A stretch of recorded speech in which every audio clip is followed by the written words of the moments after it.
Assalamualaikum warahmatullahi wabarakatuh. Perkenalkan, nama saya Farhananto Ilman Musaid, NIM D400 1921 dari kelas B Praktikum Elektronika Analog Lanjut. Di sini saya akan sedikit memaparkan hasil kerja saya dalam rangka untuk memenuhi tugas besar Praktikum Elektronika Analog Lanjut tentang bagaimana cara membuat suatu rangkaian yang terdiri dari komponen utama, yaitu komparator, penguat daya, dan filter aktif. Langsung saja, di sini ada alat dan bahan. Untuk alat terdapat osiloskop, sinyal generator, dan DC voltmeter atau VDC. Untuk bahan terdapat kapasitor, resistor, voltage, dioda, IC LM741, dan IC 2N3055. Komparator untuk komponen utamanya. Komparator tegangan adalah sebuah rangkaian yang dapat dengan cermat membandingkan besar tegangan yang dihasilkan. Rangkaian ini biasanya menggunakan komparator OP-AMP sebagai piranti utama dalam sebuah rangkaian. Saat ini terdapat dua jenis komparator tegangan, yaitu komparator tegangan sederhana dan komparator tegangan dengan histeresis. Di sini ada contoh gambar rangkaian komparator tegangan sederhana dan tegangan histeresis. Bisa dilihat. Selanjutnya, komponen kedua yaitu penguat daya. Power amplifier atau dalam bahasa Indonesia disebut dengan penguat daya adalah sebuah rangkaian elektronika yang berfungsi untuk memperkuat atau memperbesar sinyal masukan. Di dalam bidang audio, power amplifier akan menguatkan sinyal suara yang berbentuk analog dari sumber suara atau input menjadi sinyal suara yang lebih besar atau output. Sumber sinyal suara yang dimaksud tersebut dapat berasal dari alat-alat transducer seperti mikrofon yang dapat mengkonversikan energi suara menjadi sinyal listrik ataupun optical pickup CD yang mengkonversikan getaran mekanik menjadi sinyal listrik. Sinyal listrik yang berbentuk sinyal AC tersebut kemudian diperkuat arus dan tegangannya sehingga menjadi output yang lebih besar. Besaran penguatannya ini sering disebut dengan istilah gain. Kemudian jenis atau kelas-kelas power amplifier. Penguat daya kelas A yang pertama, kemudian untuk penguat daya kelas B, penguat daya kelas AB, penguat daya kelas C, dan yang terakhir yaitu penguat daya kelas D. Untuk komponen ketiga yaitu filter aktif. Filter aktif adalah filter pasif yang diberikan tambahan penguat komponen aktif seperti transistor atau OP-AMP. Dengan menggunakan penguat, nilai sinyal masukan akan dapat dipertahankan hingga menuju keluaran. Filter aktif lebih banyak digunakan daripada filter pasif. Kelebihan filter ini antara lain yang pertama, untuk frekuensi kurang dari 100 kHz, penggunaan induktor dapat dihindari. 2. Relatif lebih murah untuk kualitas yang cukup baik, karena komponen pasif yang presisi harganya cukup mahal. Kemudian beberapa macam filter yang termasuk ke dalam filter aktif adalah yang pertama, filter lolos bawah atau low pass filter. Digunakan untuk meneruskan sinyal berfrekuensi rendah dan meredam sinyal berfrekuensi tinggi. Sinyal dapat berupa sinyal listrik seperti perubahan tegangan maupun data-data digital seperti citra dan suara. Kedua, filter lolos atas atau high pass filter. High pass filter adalah jenis filter yang melewatkan frekuensi tinggi, tetapi mengurangi amplitudo frekuensi yang lebih rendah daripada frekuensi cutoff. 3. Filter loss pita atau band pass filter. Sebuah band pass filter merupakan perangkat yang melewati frekuensi dalam kisaran tertentu dan menolak frekuensi di luar kisaran tersebut. 4. Filter tolak rendah atau band stop filter. Dalam pemrosesan sinyal, filter band stop atau band penolakan filter adalah filter yang melewati frekuensi paling tidak berubah, tetapi attuance mereka dalam rentang tertentu ke tingkat yang sangat rendah. Selanjutnya di sini ada contoh gambar rangkaian low high, kemudian ada contoh gambar rangkaian high low. Nah, selanjutnya saya akan mensimulasikan percobaannya. Sebelumnya saya di sini akan mensimulasikan percobaan yang pertama yaitu low high terlebih dahulu. Nah, saya akan menjelaskan sedikit tentang rangkaiannya. Di sini port 1 kita setting 25%, port 2 kita setting 75%. Pada rangkaian ini menggunakan 3 rangkaian utama, yaitu rangkaian komparator dengan komponen utamanya yaitu IC LM741, kemudian penguat daya, rangkaian penguat daya dengan komponen utamanya yaitu IC 2N3055, kemudian rangkaian filter aktif ini menggunakan komponen utama IC LM741. Nah, di sini juga terdapat generator sebagai pembangkit tegangan dan osiloskop. Pada osiloskop kita menggunakan 4 channel sekaligus. channel A terhubung dengan output komparator, channel B terhubung dengan polaritas positif sinyal generator, kemudian untuk channel C terhubung dengan output rangkaian penguat daya, dan channel D terhubung dengan output filter aktif. Nah, langsung saja saya jelaskan cara kerjanya.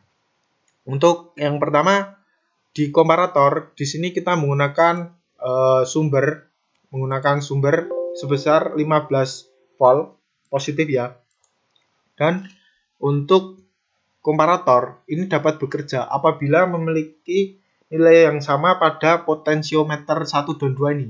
Nah, ini kita menggunakan 50%. Artinya rangkaian komparator ini dapat bekerja dengan baik.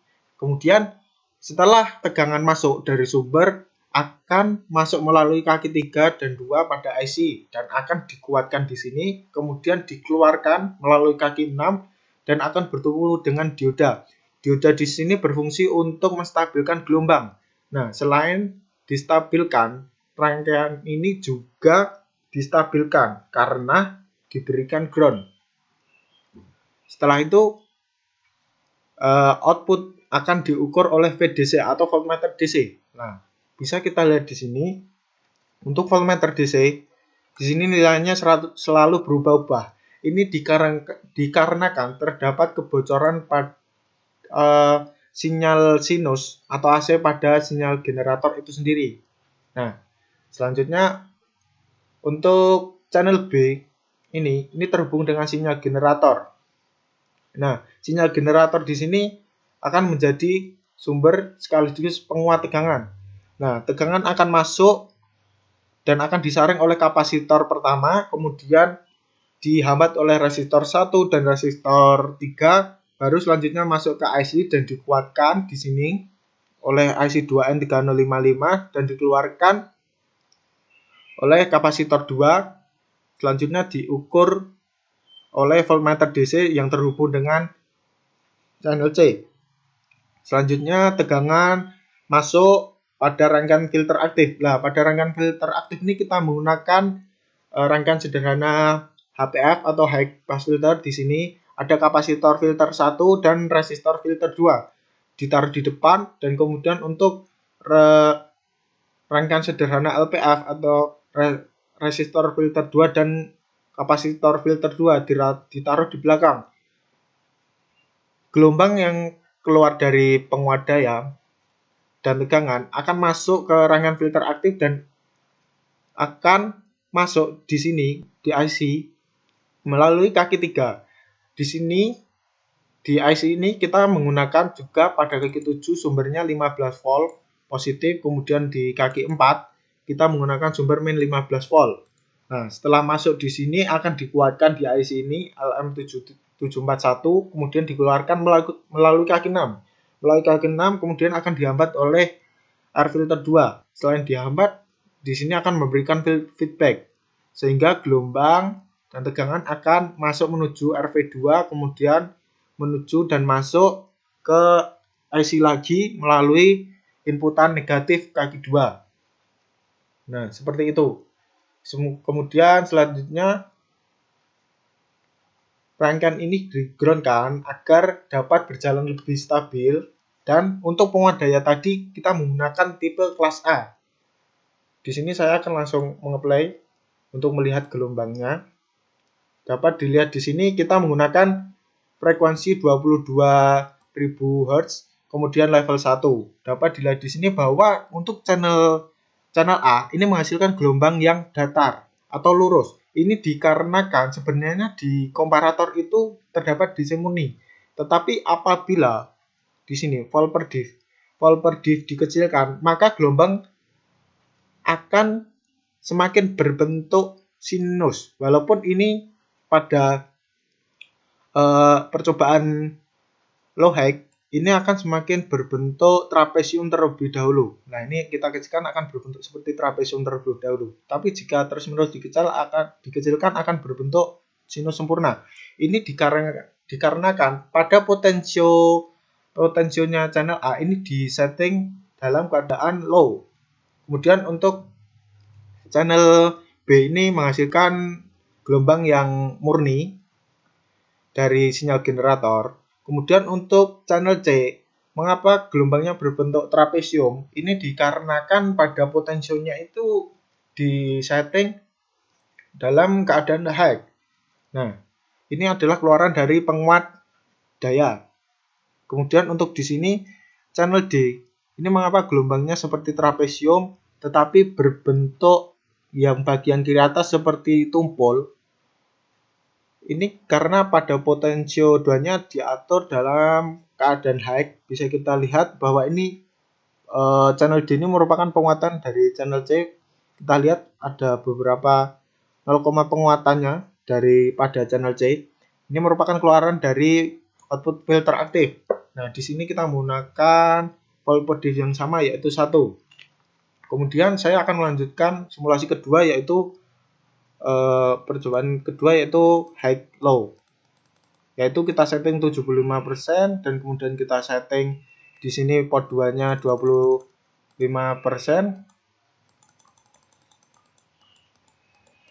Nah, kita langsung play saja. Ini masih besaran komponennya masih sama.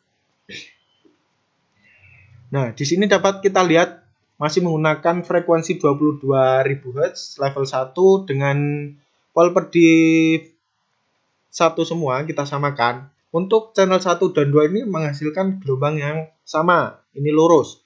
Tetapi bedanya jika untuk channel A dikecilkan, maka gelombang akan berbentuk sinus.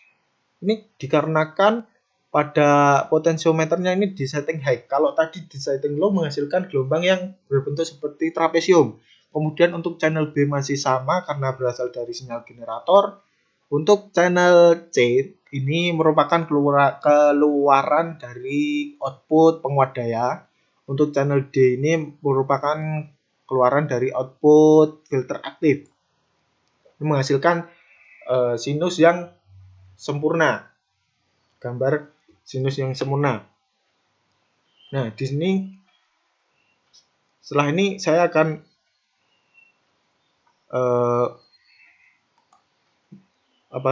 menjawab pertanyaan yang ada.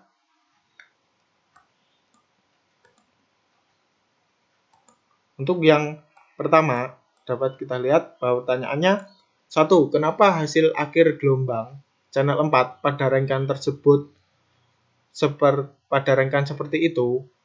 Karena pada potensio 2 disetting dalam keadaan high, sehingga penguatannya cukup tinggi. Jadi hasil dari filter aktif atau pada channel D bisa lebih tinggi atau bisa sama dari inputan filternya, sehingga menghasilkan gelombang bentuk sinus tak sempurna atau seperti trapesium yang pada sudut atas kirinya itu tumpul.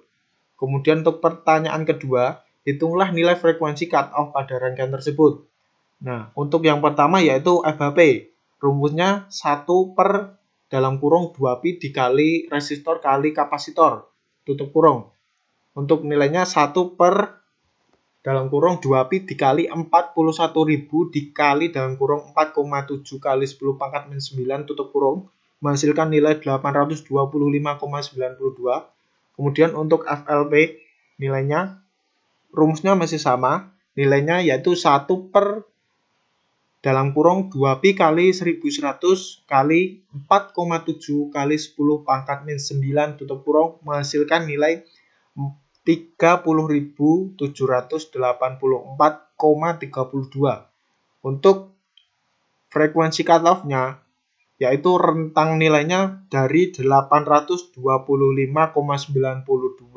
sampai 30.784,32. Mungkin sekian presentasi dari saya. Apabila ada kurangnya mohon maaf. Sekian dari saya. Wassalamualaikum warahmatullahi wabarakatuh.